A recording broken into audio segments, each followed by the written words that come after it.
characters I absolutely hate. So I made a video a few months ago talking about characters that really pissed me off, that really grinded my gears. And man, the first time was so nice, I had to do it twice. Cause I'm not done being a hater. I got a lot of characters that I gotta hate on. I live for this shit. So without further ado, let's get into the video. So I'm a pretty calm guy in real life. Some might even say I'm a chill guy.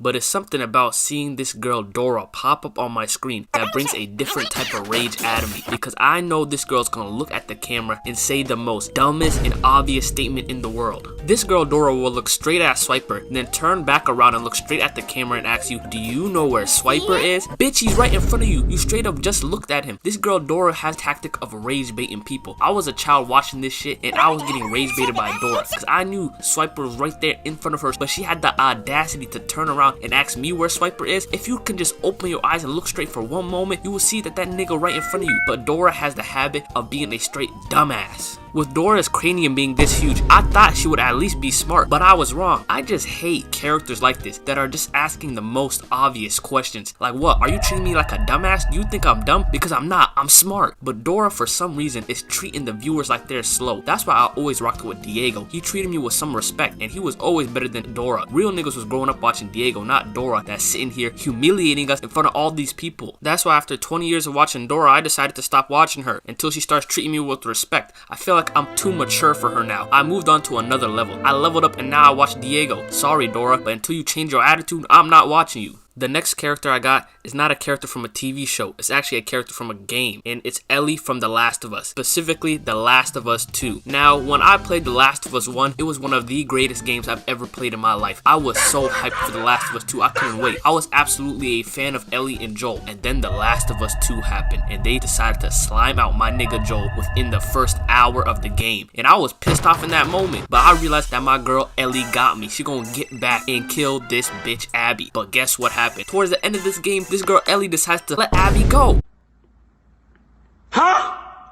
Man, this girl was angry the entire game. She was killing everybody in her way. She wanted to get revenge so bad. But within the last 20 minutes of the game, she decides to have a change of heart and be the bigger person and let Abby get away. Man, I ain't rocking with that. And when I heard they were making a Last of Us TV show, I knew that shit was gonna be ass too. Because I saw they casted Bella Ramsey as Ellie. I already knew from the rip that shit was gonna be garbage. But at least I was hoping they would change The Last of Us Season 2 a little bit to make the game more enjoyable for me. But no, somehow the TV show made this shit even worse, and they made Ellie an even more unlikable character. So we're all having a baby. Holy shit. I'm gonna be a dad. Yeah. Oh my god, bro. Oh, hell no, man. What the fuck, man? Get your ass on, boy. That's when I realized that Ellie is unsavable. I'm not rocking with this girl no more. Next is Greg Heffley. Now, if there's ever a character I would fight in real life, it would be this nigga Greg Heffley. Because not only is this nigga a narcissistic piece of shit, but he's also a bad friend. All this boy Greg cares about is being at the top of the food chain. He doesn't care what it takes to get to the top. He would literally sacrifice his own friend, Rowley, if it meant to get to the top. Exhibit A, the football scene.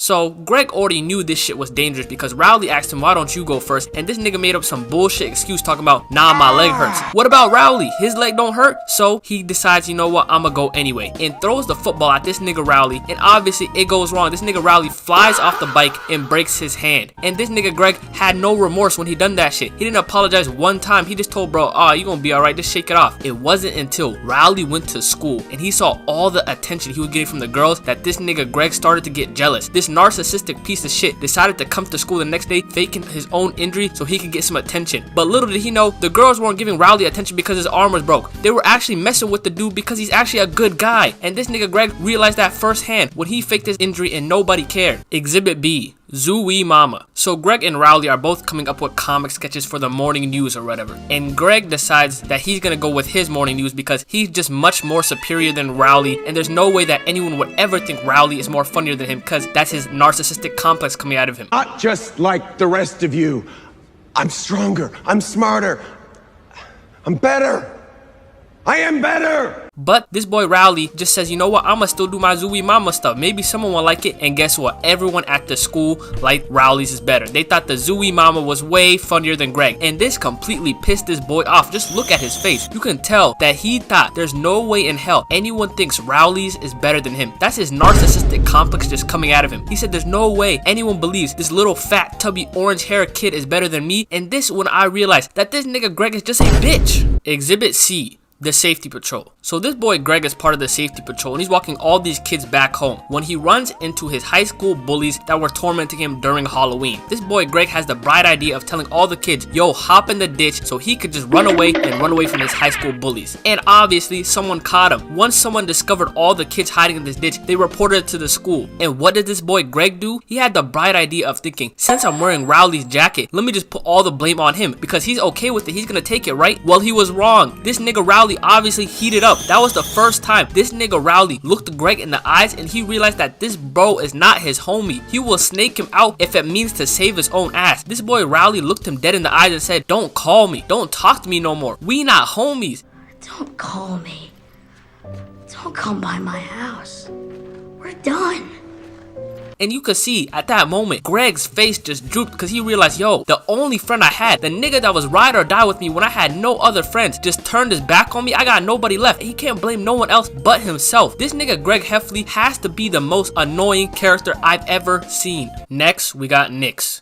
Now, if you're a guy who uses Nyx, just know I hate you and I wish the worst for you. But in all seriousness, the next character is Saint Saturn. Now, if you know anybody that's a fan of Saint Saturn, you better watch them with one eye open because you cannot trust a person who's a fan of this sick and twisted bastard. Now, for anyone who hasn't watched One Piece, let me give you a quick rundown of who Saint Saturn was. So Saint Saturn was a guy tormenting this poor family of a guy named Kuma and Bonnie. And this boy Saint Saturn saw that Bonnie had a disease and he said, yo, if you want us to cure your daughter, you gotta sacrifice yourself to the government, basically making this boy Kuma a lifeless robot. And Kuma obviously agrees because he wants his daughter to live a long and happy life. And he says, you know what, I'll sacrifice myself if she's able to live a free life. And he does it. But little did Kuma know, the reason why his daughter even has this disease is because Saint Saturn was experimenting on Bonnie's mother, which inevitably caused Bonnie to have this disease. So this boy not only made Kuma sacrifice himself, but he also knew that he's the reason why Bonnie even got this disease. And after all these years, Kuma is still a lifeless robot. He still wants to torment Kuma and his family. He's still trying his hardest to kill Kuma and Bonnie. After everything you already did to this nigga, you would think he would back off and be like, you know what, I tormented this guy enough. But no, this sick man Saint Saturn is still here harassing Kuma and Bonnie. And when Kuma punched him in the face, I was so hyped. Oh yeah! Oh yeah! Oh yeah! That was probably one of the most hypest moments in One Piece. And when he inevitably got clapped, I stood up and started clapping like my own op died. I felt that in my entire soul. I was glad they killed this nigga. I did not want him to succeed. I did not want him to live after all the torment that he put my boy Kuma through. Thank you for listening to me get my anger out. You know, some people say you should go to a therapist to get your anger out, but I feel like sitting here on this channel ranting about characters I hate really makes me feel better. I sort of feel light now. I feel free, like I could just walk around and do everything I want now. But if you guys did enjoy the video, make sure you guys like, comment, and subscribe. And comment down below some characters you guys hate because everyone needs to get the anger out of their chest. And other than that, it's your boy Midnight and I'm out. Peace out.